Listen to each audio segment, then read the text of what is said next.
Hey, Robert Mitchell here. So I've been doing a lot of different kinds of videos, and I haven't done a more lecture-y, educational type video in a while.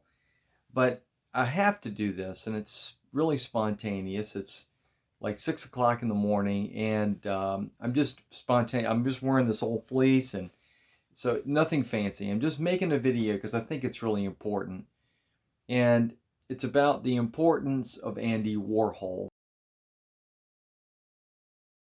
Now, I like art, as you can see. I like to make art. I like to paint. I like artistic expression in every form, whether it's writing, painting, religion, whatever it is.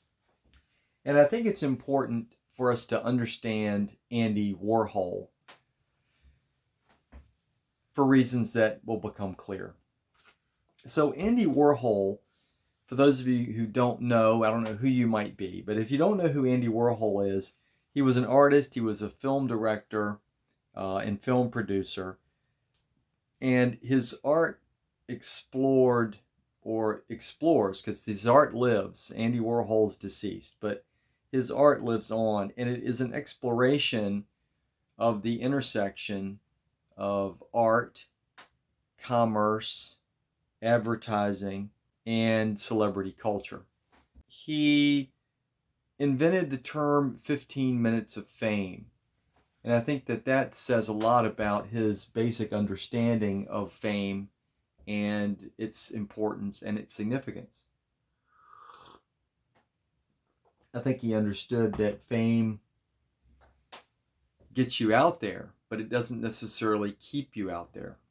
His New York studio was called The Factory, and it was a magnet for drag queens and intellectuals and playwrights and celebrities and wealthy patrons. And the paparazzi loved to linger around the factory because they knew they could get amazing pictures of famous people that they could put in magazines. Speaking of magazines, Andy Warhol helped found a magazine called Interview magazine. He was just hugely influential. Now, his painting called Sage Blue Maryland sold for $195 million earlier this year. And it is the most expensive work of art ever sold at auction by an American artist. Another thing that made Andy Warhol important to the art scene was his complete, unashamed appropriation. He was a thief. He was not shy about it. He stole the Campbell Soup logo for his most famous painting, the famous Campbell Soup cans. He stole the publicity photo of Marilyn Monroe to make his famous Marilyn Monroe diptych. That's the one that's color images on one side and black and white images on the other. And so he believed that once the art was created and it was out there, whether it was a logo or whatever it was, then as long as you modified it, that you could use it. And that has become embedded somewhat in the modern consciousness. And I think it's almost like he was the pioneer who cracked the seal, if you will, on, look, it's not the same thing. If you take it and you alter it, if you pixelate it or silk screen it or whatever you do to it, then it's yours. It becomes yours at that point. And it's fascinating because Campbell Soup never gave him permission to use the Campbell Soup logo, but they thought it was great advertising. And so they didn't really approve it, but they just sort of tacitly approved it. They just let it go, which I think is fascinating. Now, other people didn't like it so much, and so he got sued. And Andy Warhol got sued a lot, but he made a lot of money, and so he paid off a lot of people. And you can research that online. Many checks were written by Andy Warhol and his successors in order to be able to market his artwork. He was also openly gay. And being openly gay when he was openly gay was very unusual, very, very unusual. And obviously there were people who didn't like him being openly gay, but he was. He was groundbreaking in that regard. My wife says, let your freak flag fly. And to some extent, you got to go with that. I mean, he was who he was, and he was not ashamed of who he was. I for one, really like that, especially in an artist, because the artist has to go where no one else has gone. If you just go to the same places over and over again, intellectually, the same places artistically, you're never going to create that groundbreaking work if you don't go to a new place. And that's embedded in the American experience, because I just got back from a trip to St. Louis, and I saw the St. Louis Arch, which is not just a monument to the westward movement, but a monument to the pioneer spirit. And that pioneer spirit it doesn't mean literally going to new places and conquering indigenous peoples. That's not what it's about. It's about going to a new place. It's about exploring. And that exploration can be literal in terms of space, but can also be an intellectual exploration. It can be an internal exploration. It can be exploring the deepest, darkest corners of yourself. It can be anything new. Andy Warhol had an unusual relationship also with money. He didn't seem to be very afraid to make it, and he didn't seem afraid to spend it. And so he did a famous painting, which was a portrait of the Chinese communist leader, Mao Zedong. And he did that in 1973. And so when he published his personal philosophy in 1975, he said, making money is art, and working is art, and good business is the best art. So clearly his portrait of Mao Zedong is intended to be a confrontation of the communist ideal. And then the other thing that I think is fascinating is his statement about Coke. What's great about this country is that America started the tradition where the richest consumers buy essentially the same things as the poorest. You can be watching TV and see Coca-Cola, and you know that the president drinks Coca-Cola. Liz Taylor drinks Coca-Cola, and just think, you can drink Coca-Cola too. A Coke is a Coke, and no amount of money can get you a better Coke than the one the bum in the corner is drinking. All the Cokes are the same, and all the Cokes are good. Liz Taylor knows it. The president knows it. The bum knows it. And you know it. Now, he got his start as an illustrator. He drew shoes. First real job as an artist, a commercial job, was painting shoes for like some magazine or fashion rag.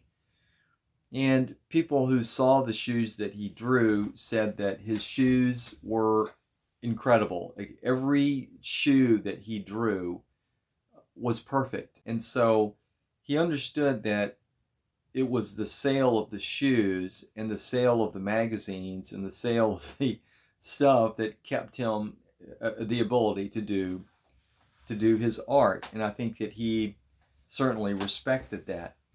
He also did something else that I really like a lot, and that is that he didn't explain things. So when someone would say, what does this mean? What does this art installation mean? Now remember, he didn't do just paintings. He did paintings. He took wooden crates and just painted company logos on them and then stacked them up to look like a warehouse.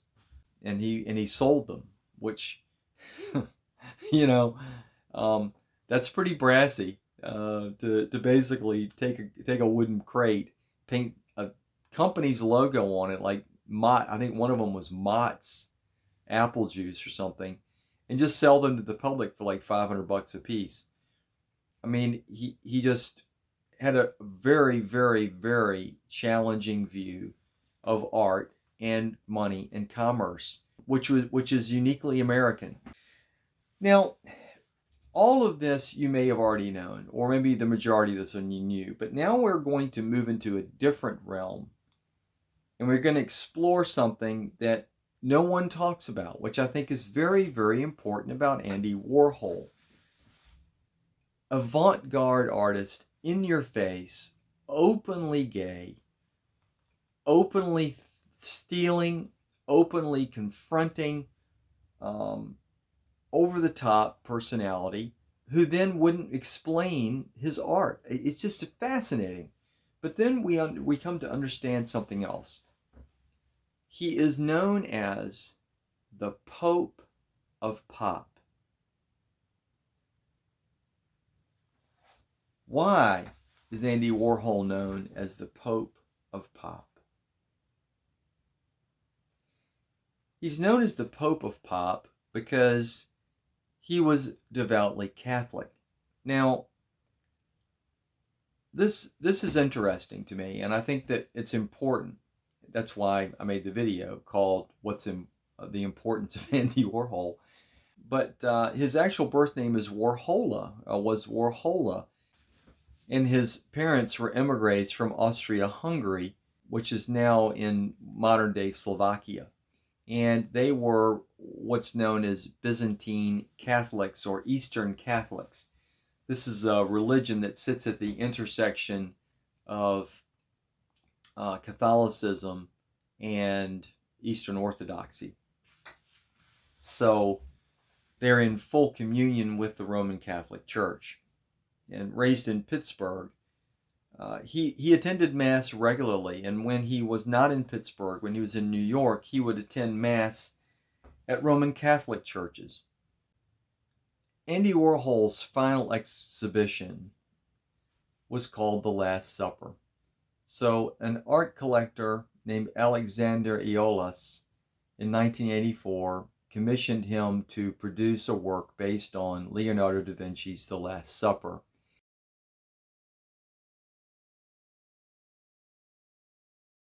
And this was to be put on at a gallery right across the plaza from where the Leonardo da Vinci mural can be seen.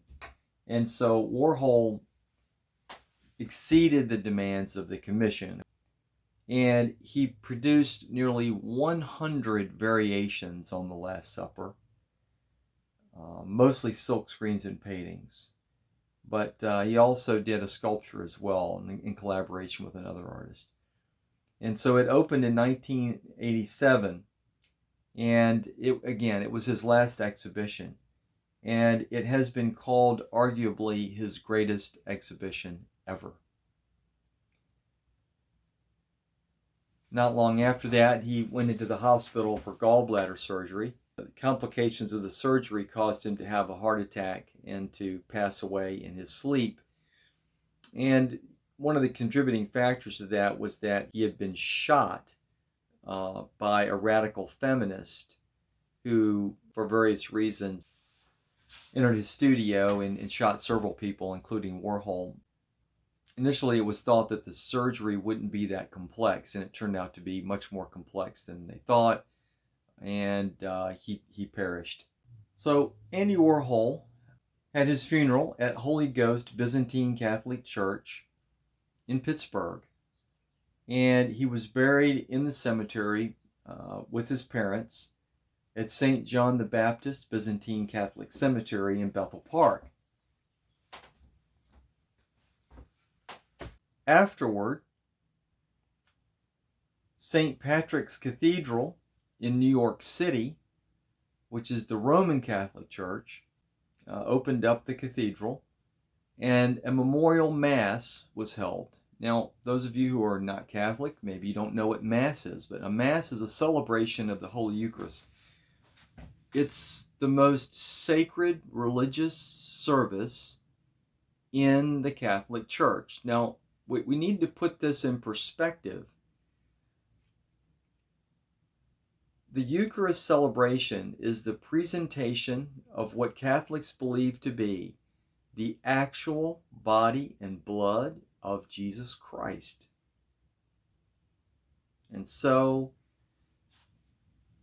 one of the largest, most beautiful cathedrals in New York City is then opened up to present a memorial mass for Andy Warhol. Now, I'm just going to share with you the UPI, the United Press International article that was published on April 1st, 1987, so you can appreciate this. More than 3,000 people crowded St. Patrick's Cathedral Tuesday for a memorial mass in honor of Andy Warhol, who was eulogized as the quintessential artist of his time and place, a gentle Christian man. Young men in day-glow mohawk hairdos shared hymn books with society dowagers at the 90-minute service for the father of pop art, who died February 22nd of heart failure at age 58. Father Anthony Dallavia, who conducted the Mass, described it as a celebration of a unique artist with the ability to see the bright side of life in every experience. He was a Christian gentleman and a Christian gentleman, Dallavia said. Warhol's funeral service and burial took place in his native Pennsylvania shortly after his death, but the St. Patrick's Mass offered hundreds of his celebrity friends the chance to say farewell. There was appreciative applause for eulogies given by art historian John Richardson and Beatle widow Yoko Ono, and laughter when one of some of Warhol's writings were read. "When I die, I don't want to leave any leftovers," went one of the quoted excerpts. "I just want to disappear, although it would be very glamorous to be reincarnated as a big ring on Elizabeth Taylor's finger." An altar was embowered with dogwood trees and forsythia, and each pew was decorated with a bouquet of tulips for the morning Mass, highlighted by a soul rendition of Amazing Grace by Latasha Spencer. Hundreds of celebrity watchers thronged the steps of the cathedral and spilled onto the sidewalk and streets for a half hour before and after the service. Among those attending were many of Warhol's co-workers at his studio, The Factory, including Fred Hughes, his executor, and Bridget Berlin. Also seen were fashion designers Halston, Calvin Klein, and Giorgio de Sant'Angelo, Liza Minnelli, Raquel Welch, Ruth Ford, Don Johnson, Bianca Jagger, Klaus von Bülow, Mrs. Jacob Javits, Newport hostess Carolyn Skelly, and international socialite Miss Oscar Wyatt. Richardson emphasized Warhol's spirituality as the key to his psyche, his almost daily visits to church, his financing of his nephew's education for the priesthood, and his work at a Manhattan church soup kitchen, feeding the poor at Thanksgiving, Christmas, and Easter. And here we get to the crux of the matter. Does anyone have any idea why Andy Warhol's most famous painting is of a can of soup?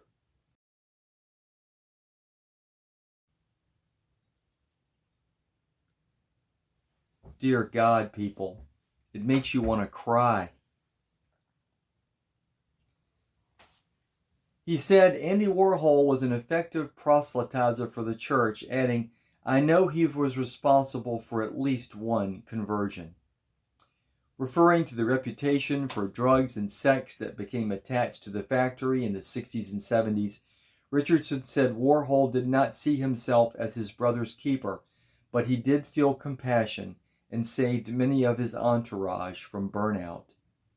He fooled the world into believing his only aims were money, fame, and glamour, but he was the quintessential artist of his time and place, Richardson said. Toward the end of his life, he was more like a medieval alchemist searching for the mystery of life. His use of pop subjects to depict religious themes was a breakthrough in religious art. The Mass card given to mourners bore a reproduction of Warhol's Raphael 1, a 1985 silkscreen print inspired by the Sistine Madonna and bearing a red price tag reading $6.99.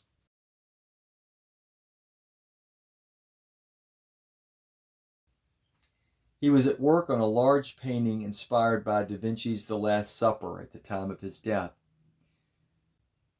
Someone said that Andy was a skyscraper, and when he died, the skyline of New York changed, said Yoko Ono, who described Warhol as the mentor of her fatherless son, Sean Lennon.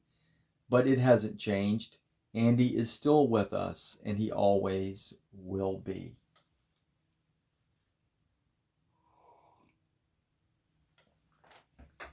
I think it's important to note that Andy Warhol never lobbied for gay marriage. I think it's important that Andy Warhol was perfectly all right with the church as it was. And I think it's important to note that the church was perfectly all right with Andy Warhol as he was.